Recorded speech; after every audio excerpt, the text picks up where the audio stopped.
Welcome back, friends. Happy almost Thanksgiving. I hope you are getting as excited as I am.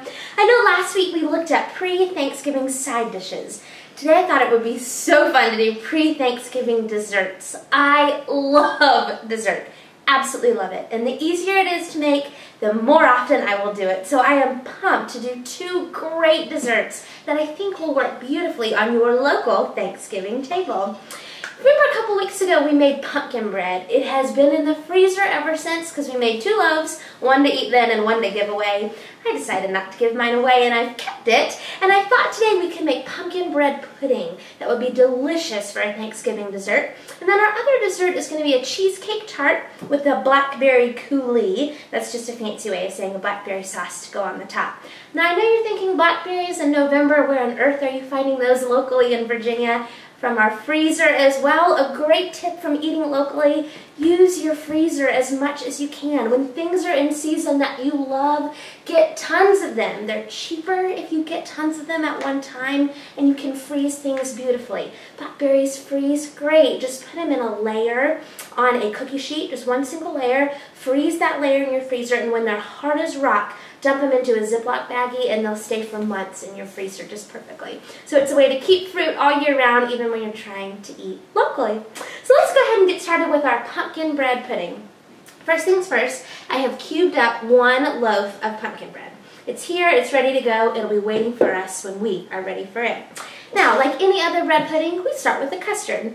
And as you know, I love double yolk eggs. Just in case you haven't seen a double yolk egg, here they are. This is only 4 eggs, but as you can see, there are 8 yolks. Hope you can see down there, 8 separate yolks in there. These come from just normal chickens, but they're kind of different in their laying cycle, and that's why they're double yolk. It makes a very rich custard. 4 of these are going in. If you can't find double yolk eggs, no problem. You can use regular single yolk. Just make sure you get the extra large or the jumbo so you get the right amount of volume of liquid in here.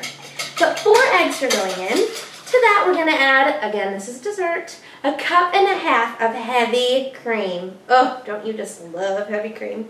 That's going to go in with our eggs. And then for our last bit of liquid we're going to add 1 cup of milk. In this milk, you will see it's brown. I've already added the vanilla and the cinnamon. So that is also going to go right in. It's about all of these things are to taste. Maybe 1.5 teaspoons of vanilla and a couple teaspoons of cinnamon. Just enough. Remember, our pumpkin bread is also quite spiced already, so whatever works for your taste buds is fine. You can also add ground ginger. You could also add fresh nutmeg. Nutmeg is delicious to get fresh. They come in a jar, and they're little, about this size, round, very hard nuts. And you get a microplane, which is a silver, very fine grater, very sharp, watch your fingers, and just shred the nutmeg over that microplane. The smell is out of this world. I promise it's worth it. And those whole nutmegs will stay fresh for months in your cupboard. So no problem at all with those. So we have milk, we have cream, we have eggs. The last thing we're going to add is 1/2 cup of honey. Now I'm sure you've seen me do this before, but a quick trick for measuring honey, always, always, always spray your cup with that non-stick cooking spray. Again, not local. If you find it local, let me know. But this helps the honey come right out, which is wonderful. So we're going to put 1/2 cup in. Again, this is to taste. I know most baking recipes, everything is very, very exact. You have to use the right amount. For something like a bread pudding, as long as your milk and your eggs are the right amount, how much honey, how much cinnamon, these things are really totally up to you. So about 1/2 cup works well for me. And then, once this is all mixed and smooth and smelling amazing, we're going to add our pumpkin bread. Now, this has been frozen. It is now defrosted. If you put it in while it's still slightly frozen, no problem at all. Just let it sit a little bit longer so that it can absorb all of the custard. So we're going to go ahead and put that in and just let it sit. It will soak up all of this custard and begin to get a little drier inside the bowl. At that point, you'll know it's ready to go in the oven. Don't you hate it when that happens? Why do they make whisks like this that stuff just gets stuck inside? Drives me crazy. All right, we're going to set this to the side. How easy was that? Could you put that together in 3 minutes? And it will make your house smell amazing. You'll see after the break when this comes out of the oven, we're going to make a spiced cinnamon whipped cream topping to go on top. Oh, your family will be so excited. And look, it was less than 3 minutes to whip that all together.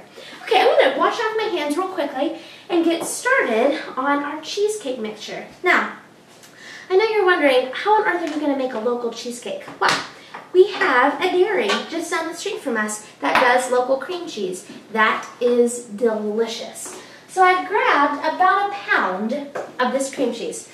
Now, it looks like it's about 2 bricks. That's about, if you're needing to buy your cream cheese from a local grocery store, 2 bricks should be plenty. If you're buying it from someone local, we're looking for about 1 pound. Make sure that's soft, and then we're going to add a cup of honey. Again, spray it down. Sometimes if you just spray it once, it'll be enough, but I just want to make sure. Honey is so delicious, I don't want to have to leave any in this measuring cup. So, we're going to stir in a cup of our honey. As you can tell, we're running low here. We'll go grab it from the other side.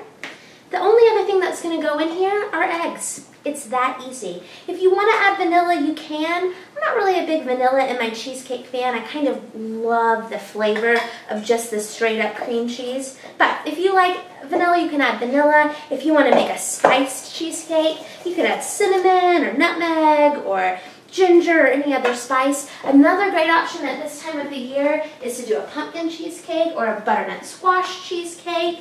There are all sorts of gourds that make great cheesecakes. This was 3 eggs. Again, double yolk. Again, if you have local eggs, go for it. If you're buying your eggs at a grocery store, think about getting the large or the jumbo.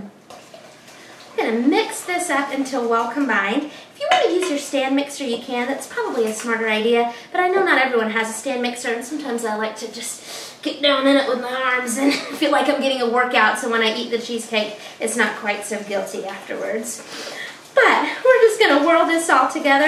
Let me tell you where we're going so you know what's going to happen over the break. I'm going to go ahead and get our bread pudding that is soaked up, almost all of this custard, into the oven so it can be ready to come out so we can sample it. I'm going to grab our crust. Crust is an interesting thing to do when you're trying to eat local because something like graham crackers we don't really have locally here in this area.